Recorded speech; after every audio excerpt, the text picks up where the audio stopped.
Hola a todos, después de mucho tiempo retomo este tema de los videos. El último versículo que leímos fue en Primera a los Tesalonicenses capítulo 1 versículo 6. Así que los quiero invitar a ir allá y luego, bueno, iremos avanzando con otros versículos.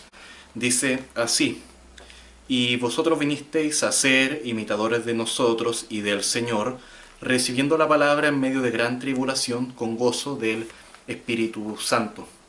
Cuando Pablo predicaba el Evangelio, ahí en el libro de Hechos, desde Hechos 13 en adelante, lo hace como obediencia al mandato grande que hace Jesucristo en Hechos 1, 8, sobre ser testigos de Él en Jerusalén, que es la capital de Judea, en toda Judea, en Samaria, que era la gran provincia que estaba al norte de Judea, y después de eso se debiese extender esta testificación hasta lo último de la tierra. Desde Hechos 13 en adelante, la Biblia describe los viajes de Pablo como un ejemplo de la predicación que ya se había predicado en Jerusalén, así como en toda Judea y en Samaria, y ahora le correspondía el turno a hasta lo último de la tierra. Por tanto, Pablo lucharía por hacer llegar la palabra hasta lo último que él pudiera alcanzar.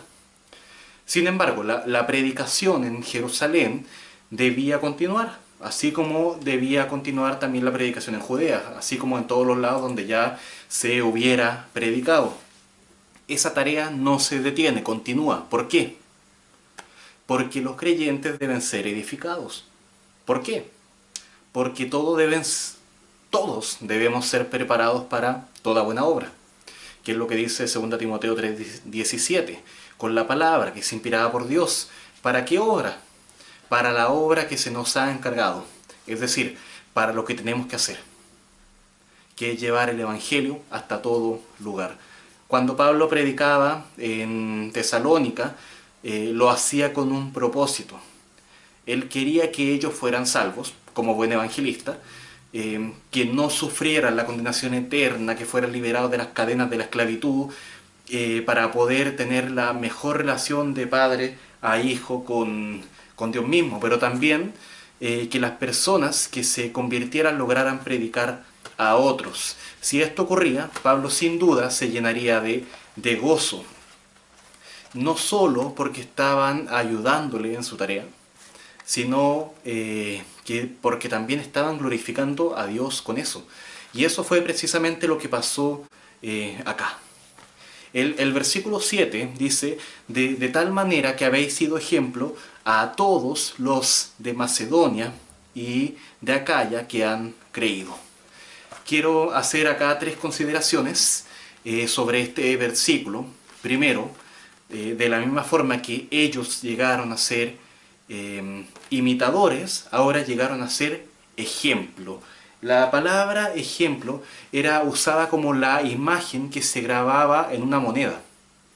La cara grabada en la moneda del César era un ejemplo de quién era el César. De esta forma, todo el que tuviera acceso a tener una sola moneda tendría acceso a tener un ejemplo de quién era el César. Ahora los creyentes somos las monedas que tienen grabado en nuestro propio cuerpo el testimonio de Jesucristo para ser vistos por todas las personas. La segunda consideración: Tesalónica estaba localizada en la carretera principal que conectaba Grecia con Roma, que se llamaba la Vía Ignacia, de forma tal que se transformaba en una ciudad importante para todos los que viajaban de un lugar a otro. Tanto para políticos, por ejemplo, como para comerciantes, era importante Tesalónica. Era lugar inevitable en los pasos de los viajeros. Y ahora la iglesia en Tesalónica era llamada a marcar el camino. Ellos servirían como las huellas que indican el camino para el que se pierde, por ejemplo, en un bosque y necesita encontrar el camino a casa. Y ahora una tercera consideración. Que Grecia se dividía en dos partes. Al norte estaba Macedonia y al sur estaba Acaya. La capital de la Grecia del norte, por así llamarlo, era precisamente Tesalónica. Y la capital de la Grecia del sur era Corinto. No solo en Macedonia, en la Grecia del norte, se conocía del ejemplo de los creyentes de Tesalónica, sino que también en la Grecia del sur, en Acaya, y ahora en su capital precisamente, en Corinto. Hasta el mismo Pablo era uno de los que recibía estas noticias estando en Corinto, de modo que las noticias de Tesalónica viajaban más rápido que el mismo Pablo. Y de modo que el mismo apóstol dice que ya no era necesario que ellos hablaran. Era costumbre en ese entonces que los viajeros fueran de aquí para allá llevando noticias. Que un viajero dijera que venía de tal ciudad ocasionaba como pregunta inevitable que alguien se acercara y le preguntara cómo estaba la ciudad, qué novedad había. No era como hoy que las redes sociales nos mantienen informados al instante de todo lo que ocurre en cualquier lugar del mundo. Y ellos estaban siendo como el sello en la moneda que todos verían. La marca que ellos estaban mostrando no era la cara del César, obviamente. Era el Evangelio, las buenas noticias de Jesucristo. Cuando Jesucristo resucitó, hubo una marca, la señal en los clavos, o sea, la señal en sus manos de los clavos, de tal manera que los que la vieren podían ver la misma resurrección de Jesucristo en un solo ejemplo que afirmara la fe, un solo ejemplo que afirmara nuestra fe de una sola vez. Así como el Señor ofrecía a los discípulos que tocaran sus heridas para que creyeran, así también ahora los tesalonicenses ofrecían sus propias vidas, sus testimonios para que otros creyeran. ¿Qué debían hacer ellos para esto? ¿Cuál era la forma para hacerlo? Acoger la palabra, recibirla abiertamente, como un niño recibe el cariño de su madre. Y el versículo 8 dice, porque partiendo de vosotros ha sido divulgada la palabra del Señor, no solo en Macedonia y Acaya, sino que también en todo lugar. Vuestra fe en Dios se ha extendido de modo que nosotros no tenemos necesidad de hablar nada. Este texto prácticamente repite lo mismo que ya se venía diciendo en el versículo 7, mencionando sobre lo de la predicación del Evangelio, el testimonio, predicado en Macedonia y en Acaya. Ellos estaban divulgando la palabra del Señor, como haciendo que resonara como un eco, que uno lo grita una vez y se sigue repitiendo una y otra vez, pero que en este caso no se detiene nunca.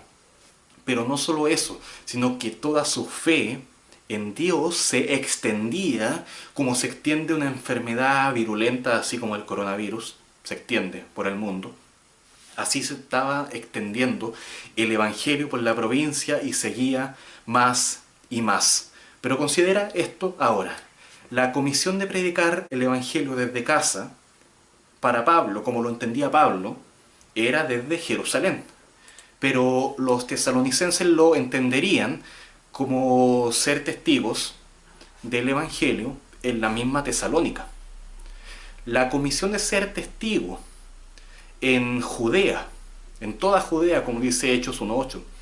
Los tesalonicenses, ¿cómo lo entenderían? Lo entenderían como llevar la noticia de la muerte, de la resurrección de Jesucristo a toda Macedonia, la provincia donde estaban ellos, la Grecia del norte. Y así como los apóstoles se expandirían incluso hasta Samaria, el Israel del norte, los tesalonicenses se expandirían hasta la Grecia del sur, Acaya, y su capital, Corinto.